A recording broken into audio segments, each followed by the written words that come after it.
Sasakala Desa Weragati Kecamatan Palasah Majalengka. Sejarah desa ini disusun berdasarkan cerita rakyat yang beredar secara turun-temurun dan dihubungkan dengan bukti-bukti sejarah yang ada sebagai pendukung.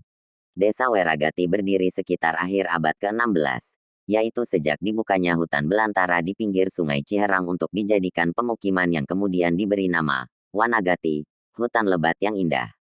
Sebagai penghormatan atas jasanya, tokoh pembuka hutan tersebut dijuluki Buyut Wanagati.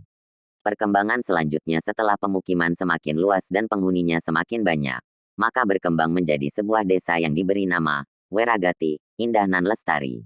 Pada masa itu wilayah desa Weragati cukup luas hingga mencakup desa Nanggewer, dan dipimpin oleh para demang yang memiliki kesaktian tinggi seperti Demang Sisipi, Demang Jaya Maindra, Demang Ranggajaya, Demang Ranggapati, dan Demang Kalang Banteng. Khusus mengenai Demang Kalang Banteng, nama ini sebenarnya merupakan julukan atas kesaktian dan tenaganya yang luar biasa Laksana Banteng. Menurut sebuah versi cerita, tokoh ini gugur dalam Perang Bantarjati pada saat membantu tokoh sejarah Ki Bagus Rangin mengusir penjajah. Selanjutnya, sejalan dengan terjadinya penyerahan daerah kekuasaan Kerajaan Sumedang Larang bagian timur mulai Cilutung sampai Brebes kepada Kesultanan Cirebon, maka pengaruh-pengaruh Cirebon pun semakin kuat masuk ke Weragati. Julukan Demang bagi seorang kepala desa berubah menjadi Kuwu. Dan karena seorang Kuwu merupakan tokoh yang sangat berpengaruh dan dituakan oleh masyarakatnya, maka selain sebagai pemimpin pemerintahan juga harus melaksanakan tugas keagamaan terutama dalam hal mengawinkan warganya yang sebenarnya merupakan tugas seorang lebe. Itulah sebabnya seorang kepala desa pada saat itu disebut Bewu, yang berarti Kuwu merangkap lebe. Masa pemerintahan Bewu di Weragati diperkirakan berjalan selama 45 tahun. Pada masa itu terjadi sebuah peristiwa penting yaitu pada waktu Bewu menikahkan anak perempuannya dimeriahkan dengan pergelaran wayang. Pesta perkawinan itu berakhir dengan kekakuan karena sang pengantin wanita tergoda oleh sang dalang wayang.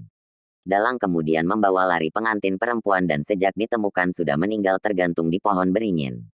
Bewu pun murka dan mengeluarkan supata, kutukan, bahwa sejak saat itu semua keturunan Weragati tidak boleh ada sesuatu yang berhubungan dengan wayang dan pohon beringin.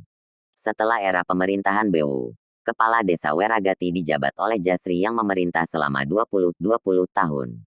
Pada masa itu, desa Nanggewer resmi berpisah dari Weragati dan berdiri sendiri sebagai sebuah desa. Pengganti Jasri adalah Siah. Walaupun Siah hanya memerintah 1 tahun, Siah berhasil memindahkan pusat pemerintahan desa Weragati dari Dukuhmaja ke tempat yang sekarang. Pemerintahan desa Weragati kemudian dipimpin oleh Ajem yang menggantikan Siah.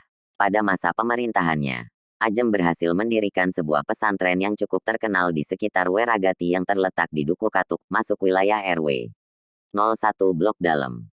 Cukup sekian. Kita bersambung dulu, masih banyak sejarah-sejarah desa Weragati sampai menjadi sekarang.